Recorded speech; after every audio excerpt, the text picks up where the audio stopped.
But it's time to get into our next panel discussion, the third one for the day. This is actually very much in line with our music discussion. It's about festivals and growing the creative economy.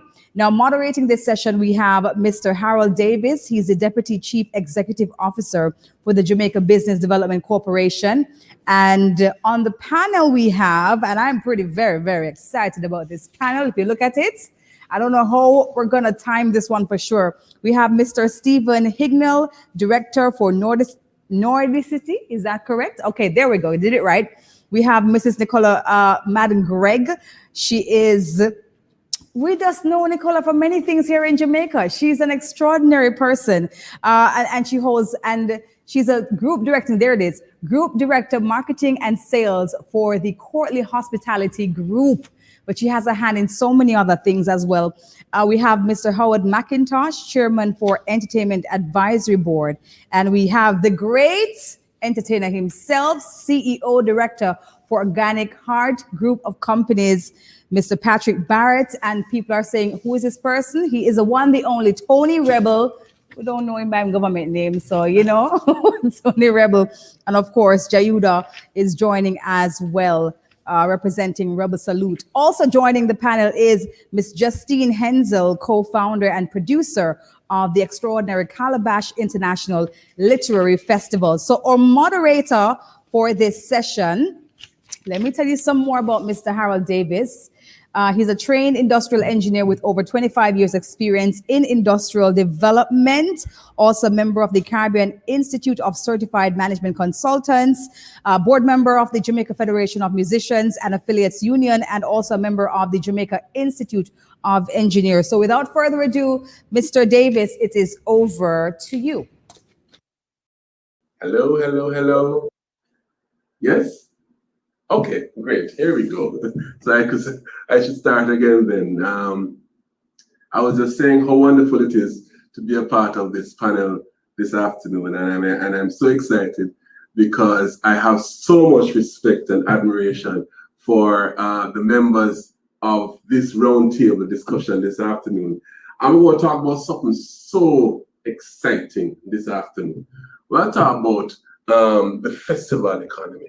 What is the festival economy? And the importance of that to Jamaica, and more importantly, how it is that we're going to locate our festival economy and our discussions around downtown Kingston. Kingston, as you know, is UNESCO city, UNESCO's designated UNESCO City of Music from 2020.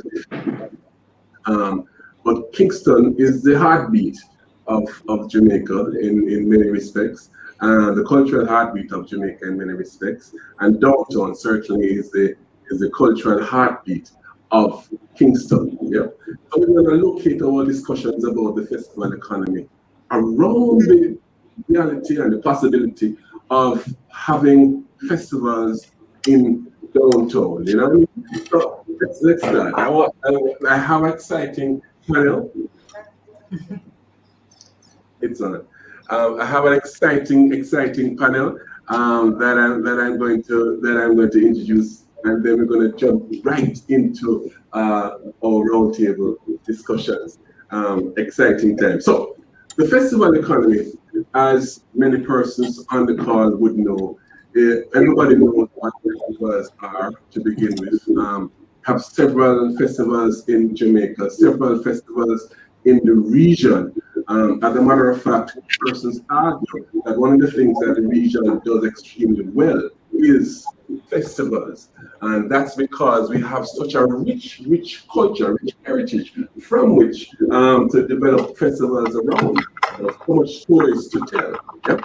So in Jamaica, you think about it, there is Sumfest, there is National Festival, there is, well, and I'm going to talk about Rebel Salute and Calabash because we have persons who can have a much better position to speak about those. But there's Sumfest, there's Sunsplash, that is what was back last year. There's a carnival that we have every year. Several music festivals. We have culinary festivals as well, jerk festival, curry festival, you name it.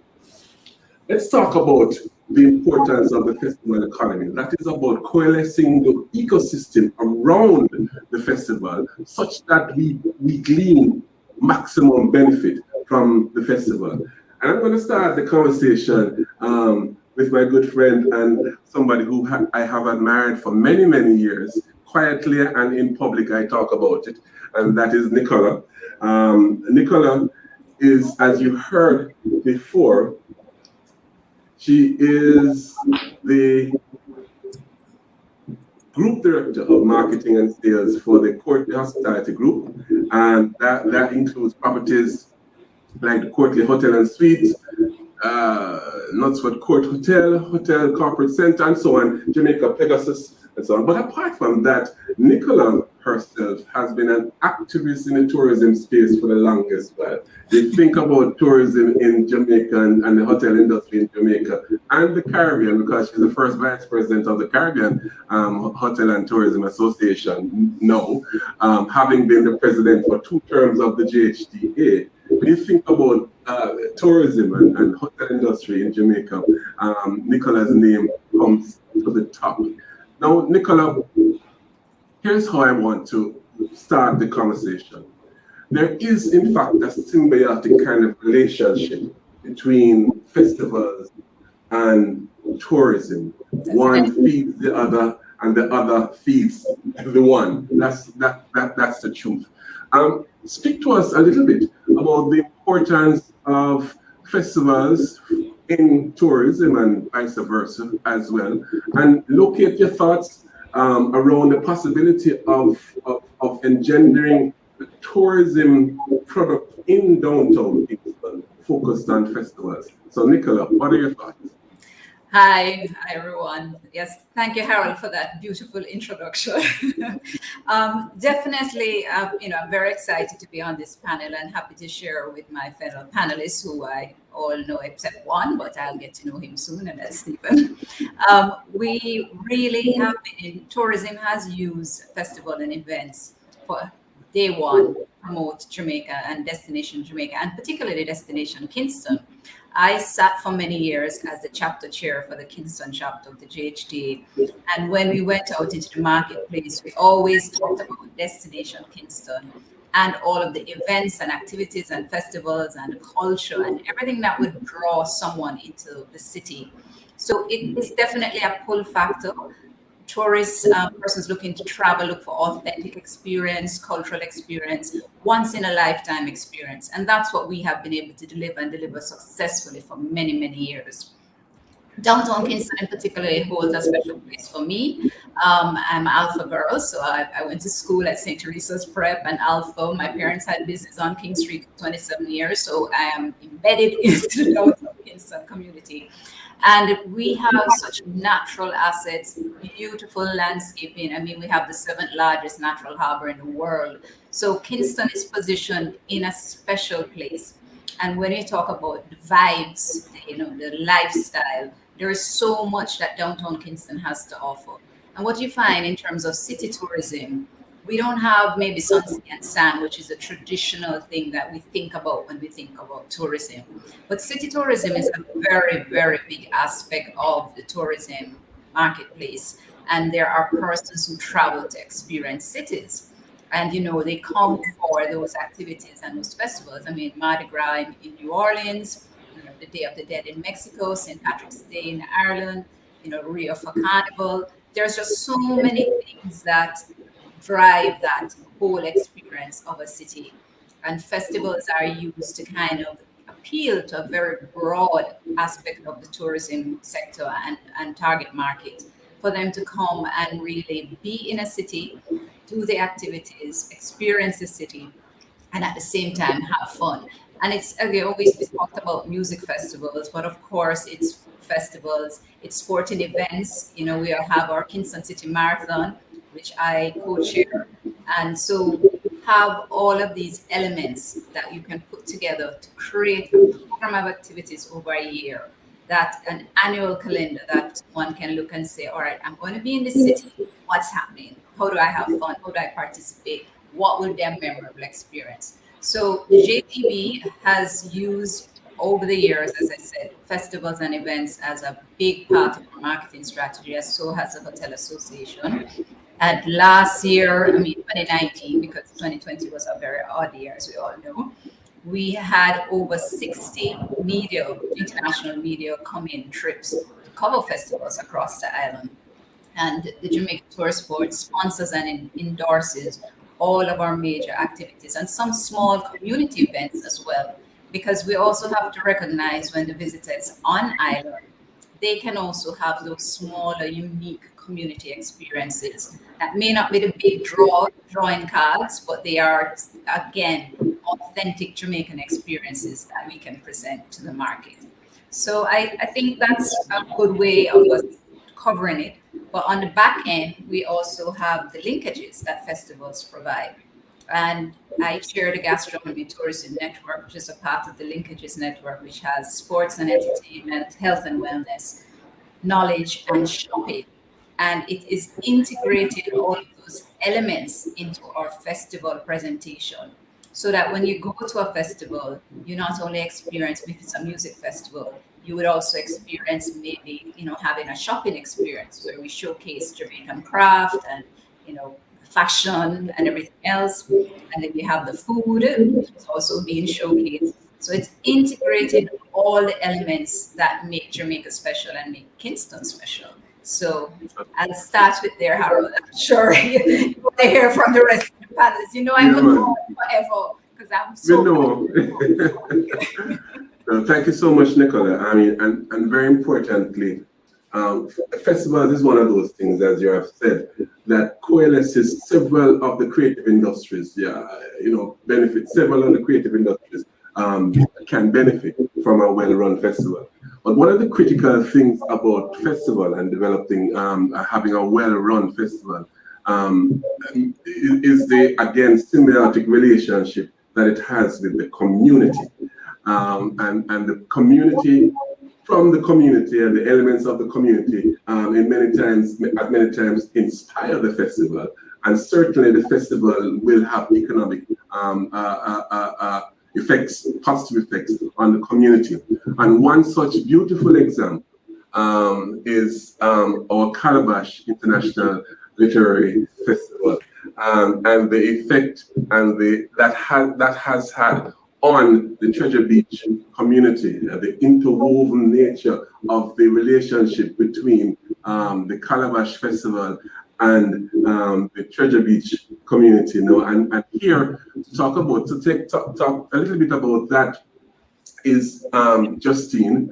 Justine is all things creative, literary, and film. And she has been in that space, influencing that space for many, many years. The young persons among us may not know her father, and but must have heard of The Harder They Come.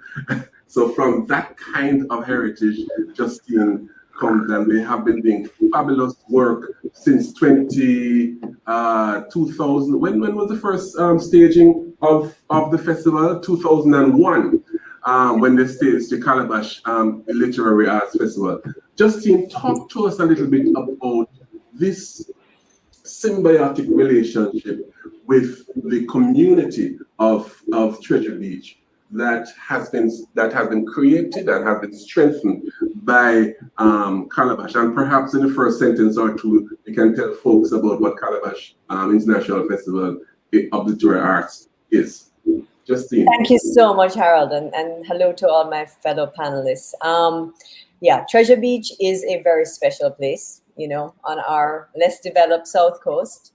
And I remember at the launch in 2001 of the very first Calabash, the Kingston launch, somebody said to us, Colin Channel, Kwame Dawes, and myself, well, you are crazy.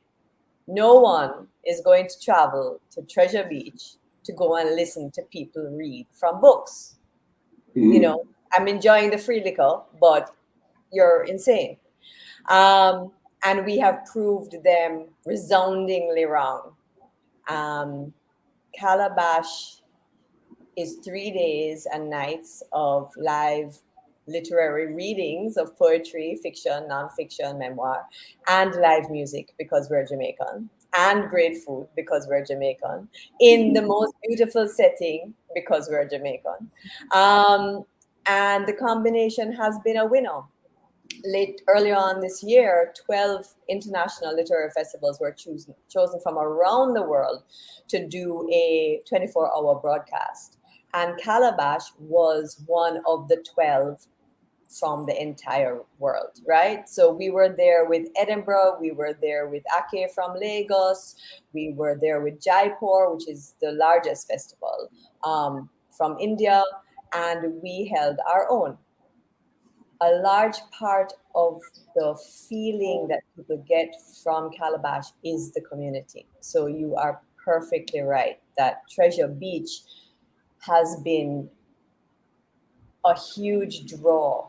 And it was even a draw for Jamaicans. When we first started Calabash in 2001, there were Jamaicans who had never been to Treasure Beach, right? Now that's harder to find, but it was the case.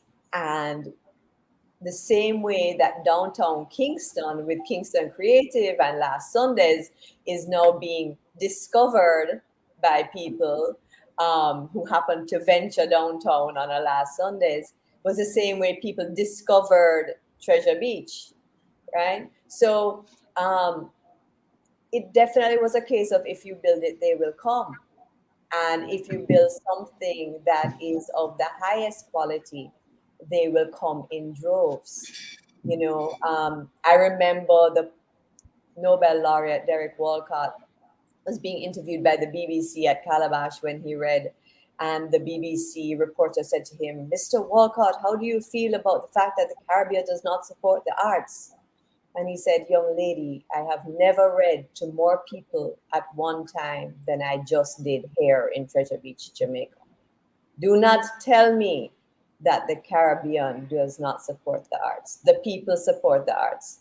The governments, maybe not so much, but the people support the arts." So it proves to us and to everyone that with the right programming, when you combine the needs of the people who are presenting and your audience, you are going to have a successful festival, no matter where you locate it. And in fact, the location can be a huge draw, as I think downtown Kingston is proving to be yet again. Because in the old days, Ward Theatre was on the international theatre circuit. It was one stop that you played as a thespian when you were doing your world tour. Absolutely. And there is no reason why Kingston should not be on everybody's world tour circuit the way it was many, many moons ago. Same. Thank you so much, Justine. So somebody online has asked how can the UK get involved in the festival? But we're going to talk about that when we come back to you, Justine. Right now, one of the things about festivals as well, so there's a community impact, but there is also the impact on the community in and of itself, but also businesses within the space as well, and the impact that the festival will be as an anchor to drive business for small businesses and so on. It's a very, very important element.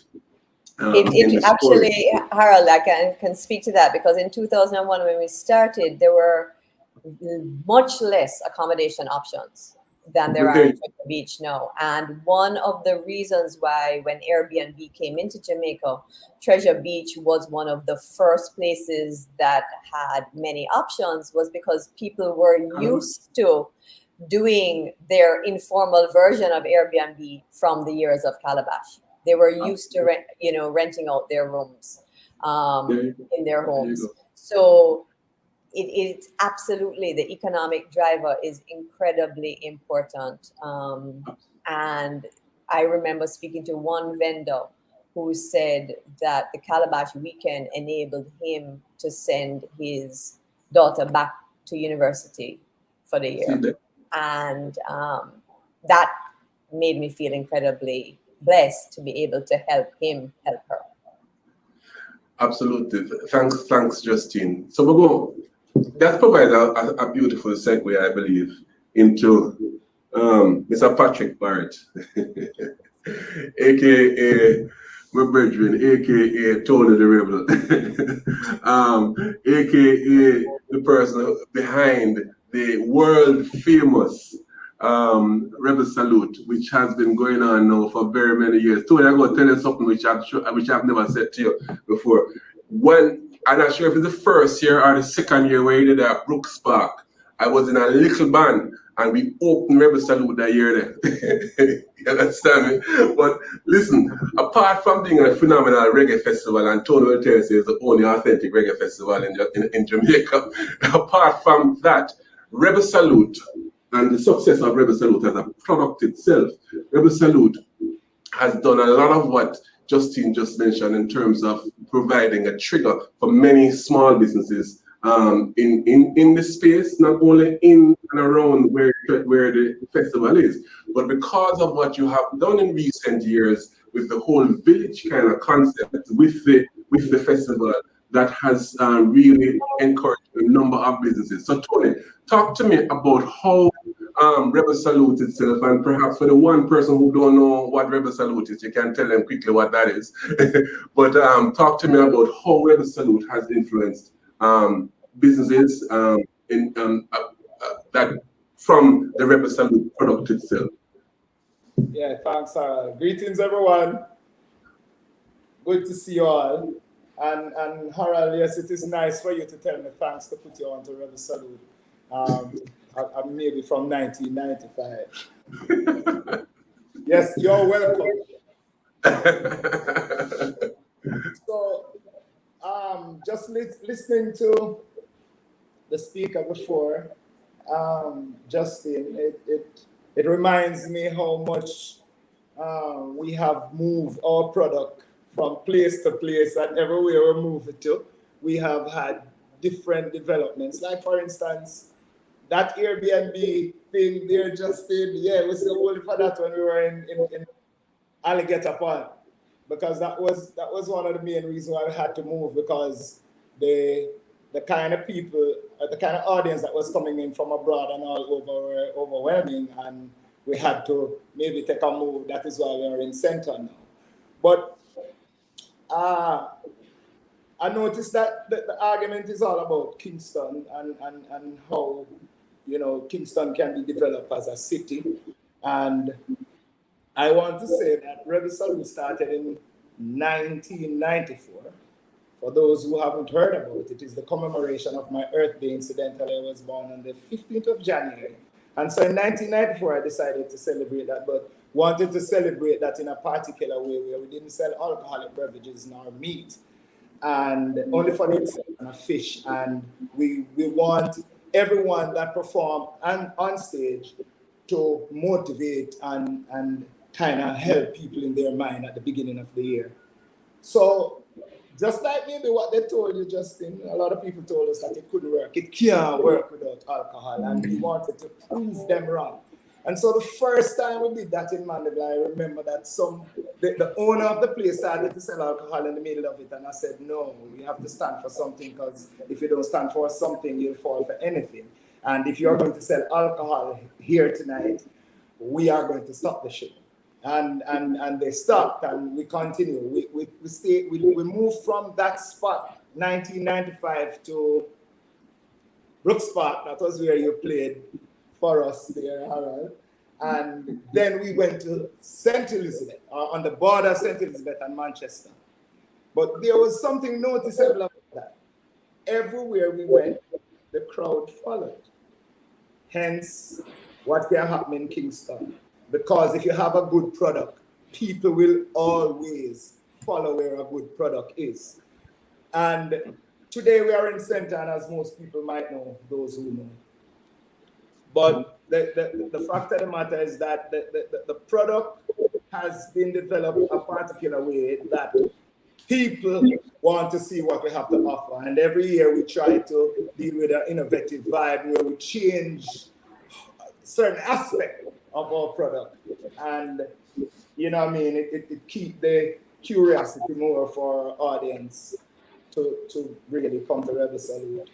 We have seen so much development with different products and systems and goods and different kind of services over the years.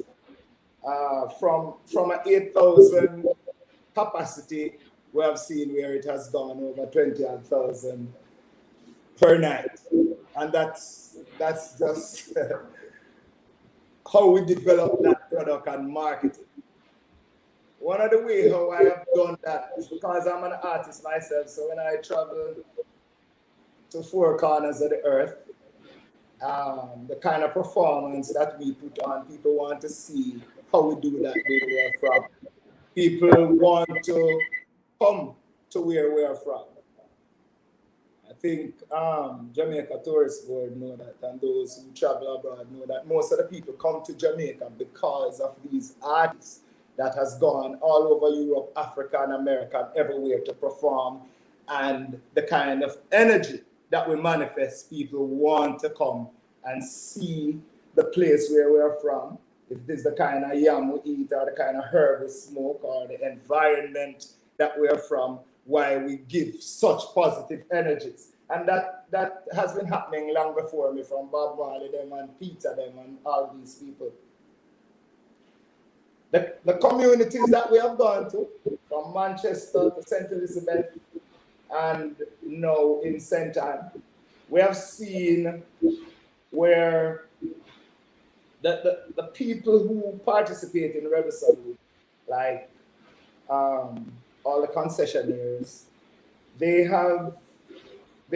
brought their energy out of their community, bring it to the space that we provide at Rebel Salute, and they display that kind of energy there, whether it is food or through our arts village, or even the development of an artist who might just use that springboard to get into the world, because every year we make sure we invite a variety of promoters from different sections of the earth to come and spot talent. And if you perform on a Rebel Salute, you're sure to get a show in Europe in further in the year.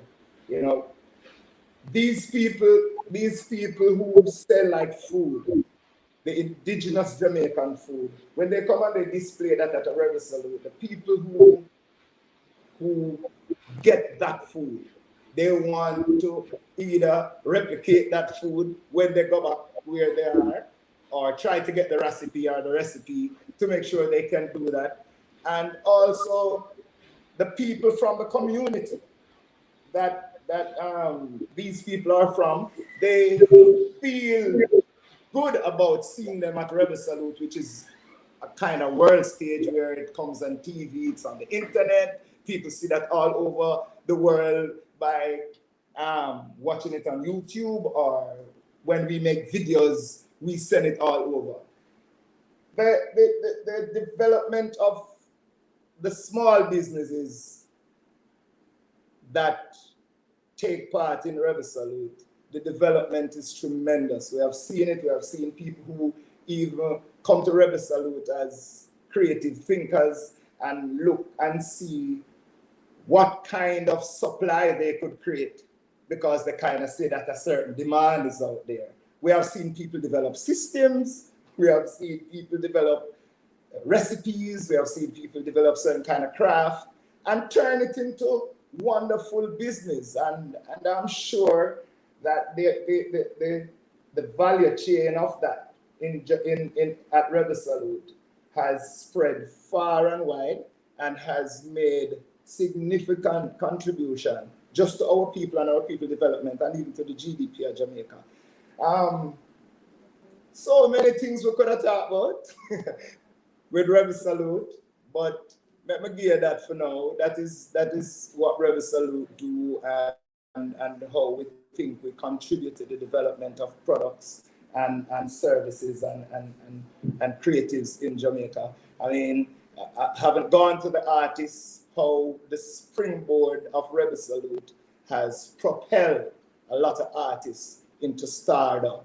A lot of who you see, who you love on the charts and on television and that plays in your cars and so, we first spot them, put them on that stage, and from being on that stage, they were able to harness their career in a particular way and get even managers or people who want to work with them, seen them on stage, and they are where they are now. I can't start calling him, it will take up all of the program. But that is what made us accept. Respect. Yeah, man, respect, Rebel.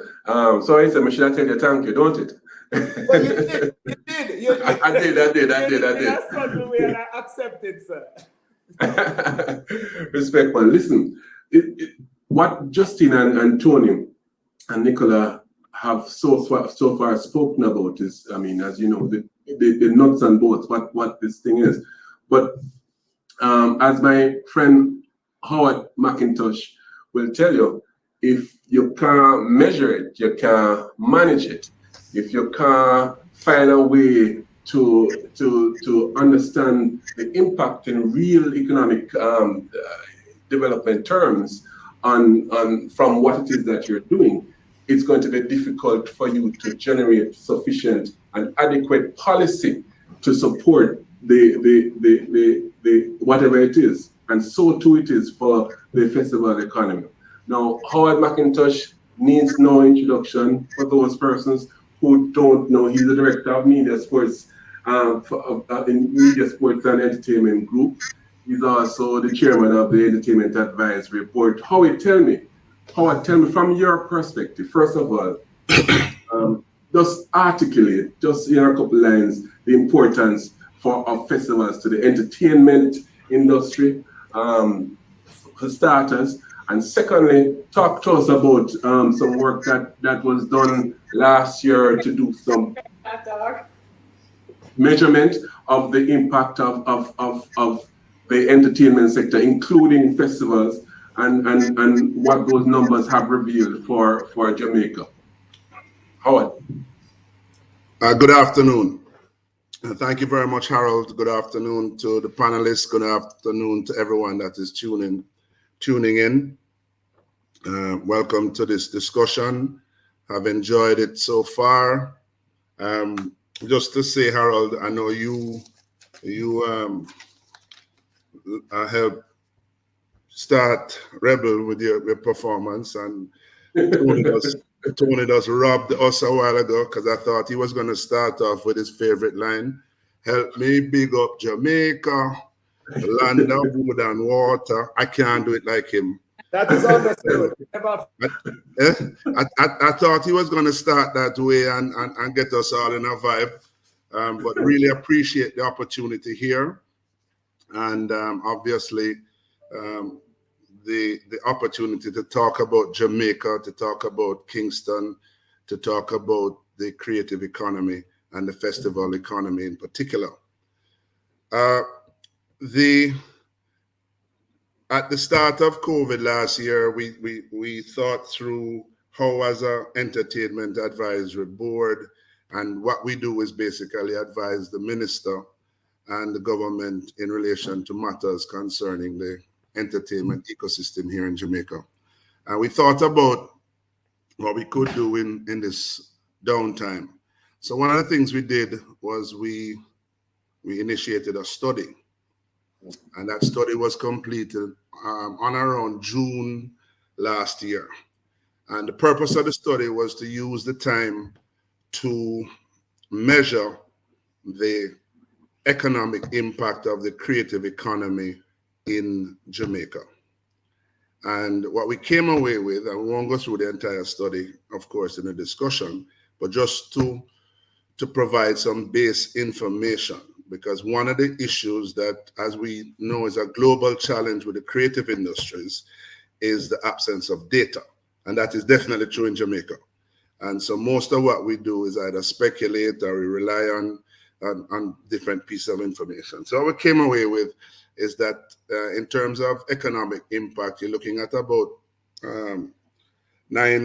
about 9% contribution to the GDP, which is equivalent to about 200 billion in terms of contribution to the economy, and representing somewhere around 9% of the labor force. We're looking at about 75,000 persons. And one of the deep dives that we did was to look at the festival economy. And the festival economy makes a contribution of roughly 28 billion, sorry, with festivals like Calabash, like Kingston City Marathon, like Rebel Salute, and I have to say the others so that the other people don't kill me, like Sumfest and all of these, they contribute approximately 75% to the festival economy. One unknown fact in Jamaica is that for the last 9 years, and of course we're looking at the period pre-COVID, between 2012 and 2019, for the last 8-9 years, we average in Jamaica, and I'm talking about the formal approved events, and if you know anything about Jamaica, we have a lot of other events, but we average about 20,000 events per year, and those are the ones that are approved by the police. So we use the police permit, which means that's roughly about 1,800 events per month. That's about 60 events per day. So we have about 60 events per day. We have about 15 to 20 mega festivals. That's more than 5,000 persons. And we're looking at a great ecosystem here contributing to the overall economy. So that means whenever you came to Jamaica during that period, you'd have something to do. You'd have an event to attend, you'd have somewhere to go, and you could go to an event or a festival. So when you look now specifically at downtown, there are a number of events because you have Trenchtown, of course you have Alpha, and I must mention St. George's, those are those high schools, and that's the one I went to, by the way. But just to say, you have Trenchtown, Tivoli, all as part of this downtown apparatus. Plus we have the deepest natural harbor, plus we have Port Royal just across the way. So you have a lot of activity that actually takes place and a lot of events. And when I say events, we're talking about small events, community events, all of that are constantly taking place that make up those 60 events per day. So pre-COVID, if you came to Jamaica, you'd have a lot of things to do. Now, we are in COVID, or in the COVID period. So the expectation is that Jamaica will regain its status, and I like to call us the event capital of the world. UNESCO calls us Kingston Creative City of Music, which is a designation that we received in 2015, I believe. And so, it is recognized for all of the strong and positive attributes that we do have. Every February during Reggae Month, we have a significant festival right there on that, what you call it, the mall right on the harbor. That has 10, 15, 20,000 persons. And we usually celebrate Dennis Brown's birthday during Reggae Month. Of course, we have other persons there. But it's a significant festival and event opportunity that everyone attends. And I think by now, Reggae Month has been established as the only month-long festival in the world. So a lot to offer and a lot to see. Part of what we want to do now is get greater collaboration going. So we have more events, more festivals. We have a great collaboration going on with the murals that are taking place, which is involving a number of different artists and painters and all that. We want to get some collaboration going. We have Miss World. Right now we want Miss World going in downtown Kingston, inviting everyone to come to downtown Kingston, even during this time and definitely beyond. We have a positive outlook. We know that there's a lot going, and we continue to salute all the persons around the world that are sacrificing to even make us have this event here now. But we know that in time, we're going to have what I like to refer to as the Roaring 20s. I know when all of us grew up, we heard about the Roaring 20s. And that came actually after the last pandemic. And that's the expectation that we have, that we will have an opportunity to have the Roaring 20s back here. And we're going to invite all to come and celebrate at all the festivals that have been mentioned, but definitely we're going to celebrate in downtown. We're going to celebrate at the one of the world's greatest national harbors. We're going to celebrate in Trenchtown, and we're going to have more events and festivals on that waterfront, similar to the one that we have in Reggae Month, and we're going to make it nice. And we're going to make sure that, for example, I wish that when Bond was doing his movie here in Jamaica, that we had actually just driven those downtown so that it could be captured on film. But we're going to make all of these things happen. So that's just my quick intervention. I tried my hand at DJing like Mr. Barrett. No, it's all right. We leave that to Tony. And then to give you some data. But we are the festival capital of the world, or you might want to say the sprint capital of the world, because we haven't even talked about sports. Sporting events. We're here, and the data shows that we're doing okay. But if we collaborate and get some more support, we're going to do even better. Oh, Mark, I appreciate the contribution. Before I ask each of you just a general final thoughts in terms of what it is that we can do policy-wise, I wanted to bring on board Stephen to talk just very briefly about some of the because what you see, this festival economy thing, for it to really work and to really be the driver that we know it can be, it has to be a deliberate thing. And there are certain countries, certain cities internationally that have coalesced all their socioeconomic development around certain festivals. Liverpool, there's Canterbury, there's quite a bit. So I wanted Stephen to give us a 2 minutes. Stephen is an international consultant who is based in the UK and is focused on the creative industry and the social enterprise sector. And he has worked with a number of these cities and agencies in terms of their development of their economic policies around festivals. So Stephen, can you give me just a quick your thoughts first of all on, and Stephen, by the way, helped in the execution of the mapping exercise last year that JBDC and British Council delivered on. Stephen was the main consultant on that.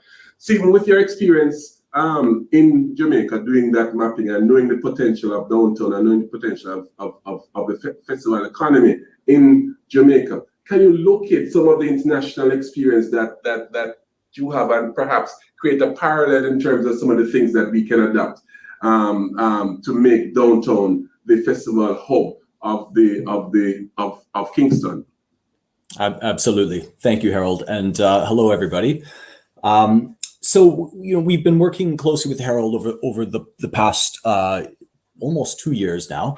And, we do have a good appreciation of the state of play in Jamaica.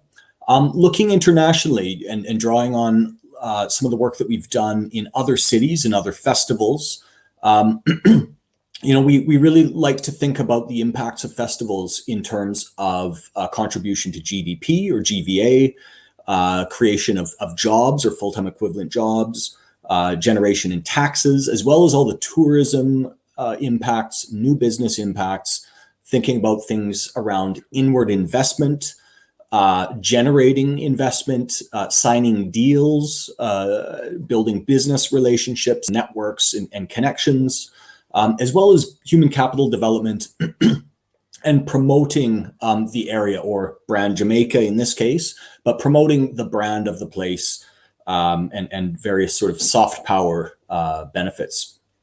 Now, I'm just going to talk very briefly about a handful of projects that we've been involved with internationally. In Galway, for example, in Ireland, we've been working with Galway 2020, which is a European capital of culture. And in Galway, which is the second city of Ireland, so it is, it's often overlooked by, overshadowed by Dublin. And so the cities really work together with its, strong tradition and heritage of culture, the strong creative sector, to produce a full year program of cultural events.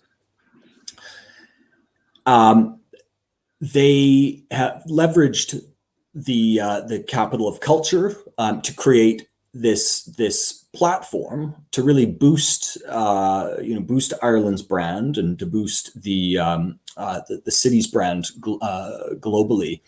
But it's also helped to catalyze all of the players in the city and really help them create a mega event in which to draw on local talent, promote local talent, but also to stimulate, foster local tourism and consumption of culture, and particularly local culture. So local tourism, but it did also draw tourism from nearby communities, and then tourism from across Ireland. And then as a city of culture, it did have an international appeal as well. Of course, with COVID-19 happening at the same time as the 1 year of events, festivals and events for Galway, a significant amount of its work did have to change course, and in fact went online. So a lot of the work happened online, and a lot of the work was actually extended. So they extended the year, the festival season, by some months. In Toronto, Canada, we had been working with Turgan Festival, which is the largest festival of Iranian culture in the world. Interesting, an Iranian festival, the largest outside of Iran. And the festival occurs every 2 years. It attracts over 160,000 visitors across 4 venues in the city. The festival celebrates Iranian culture by Iranians and for Iranians, but also for other people. And really it has attracted a huge diaspora of Iranians from around the world, from the US, Turkey, and Iran, of course, itself, and other places, to come and celebrate culture in a way with the diaspora. And we can really see some linkages here with knowing how huge and strong and identifiable the Jamaican diaspora is internationally. So we can really draw some interesting comparisons there, where at this cultural festival, it includes music, theater, dance, film, and food. Culinary element of the festival is very important. It also brought together business through an enterprise forum or an entrepreneurship forum, bringing with a focus on gender and women working in business, also involved in these sectors, these cultural sectors. It also had a huge economic impact. Well, I should say it had an economic impact of $1 million in GDP. I should also clarify that that included the contribution of $300,000 in taxes. But more than that, the huge impact really came from the tourism of the festival. So that tourism was 10 times bigger than the impact of the festival directly itself. And so that generated 118 jobs and $2.5 million in taxes. Now, festivals also have a big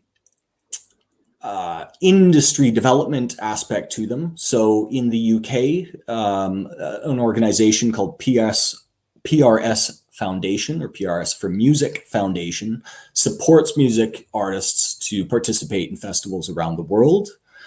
It has an international showcase fund, and this money is dedicated, showing the importance of festivals around the world. It's dedicated to supporting artists so that they can actually attend festivals, sign deals, get exposure, and really generate a name for themselves. And we're seeing a lot more and more of that with a lot of Jamaican artists on the festival circuit, the tour circuit. But this fund, I think, really exposes the business impacts and the business potential and the career impacts as well that festivals can have on artists. As well, it has a creative or an artistic impact on many artists who go through this program or through this fund, through PRS Foundation, have gone on to develop collaborations with other artists.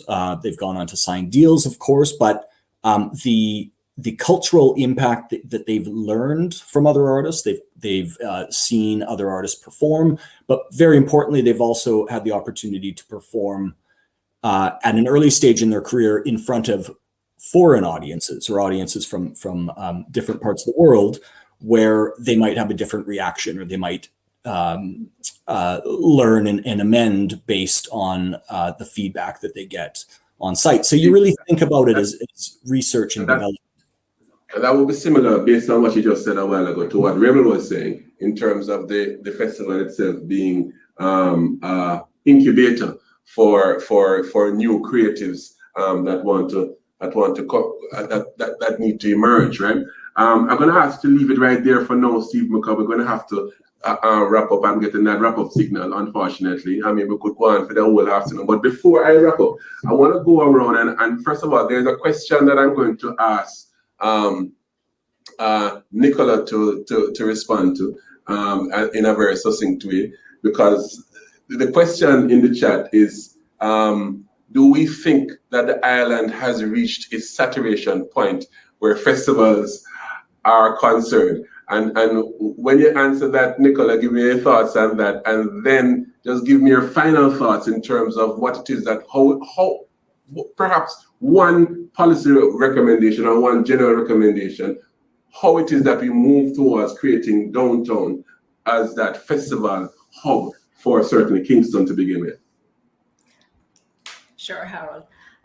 Definitely, I would say we are not at saturation. The great thing about Jamaica is that we have a very diverse, different areas that you can create different kinds of experiences, whether small, medium, or large.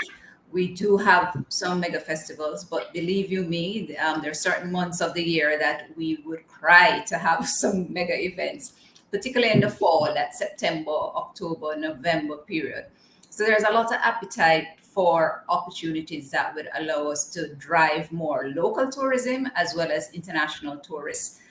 Yes, that summer period tends to be, we have a lot of activities around emancipendence and so on, but there's still a lot of months in the year where we have, I guess what you'd say, a dry season where we could really put in some very unique and distinct products that are not yet available. And particularly for downtown Kingston, I think there is lots of opportunities there to create some very unique and special experiences in and around downtown Kingston. In terms of a policy, I think we probably have to do a little bit in terms of zoning. What are the areas that are best suited for what?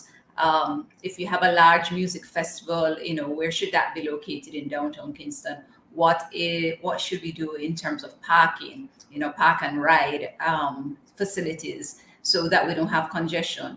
There are some, basic, I guess, structural things that we could put in place, but definitely would encourage persons to look at some of the activities. I mean, we have December 31st, we usually have fireworks on the waterfront, which is a huge event, but it could still be even bigger than it is now. And it could not only attract locals, but it could attract international persons who would come in on their yachts and sail around on the 7th largest harbor in the world, enjoy the fireworks. And it could be even bigger than the New York ball drop. I mean, we have opportunities that exist that we can capitalize on. So I think in closing for me, Harold, and for the team, we just really need to look at our assets, see what we're doing already, how can we do it better? And then also fine tune and look for those gaps and types of experiences that we may not be doing now, but we surely have the cultural pedigree to be able to deliver. And we have richer heritage than ball drop. That's right. Definitely have the cultural pedigree to deliver. Absolutely. We don't need to generate the ball drop. Justine, what are your thoughts in terms of maybe something specific that that we need to do to transform downtown into that hall? Well, Kingston still needs more live music. People come to Jamaica thinking that everywhere they're going to find a band around the corner, and that's not our reality.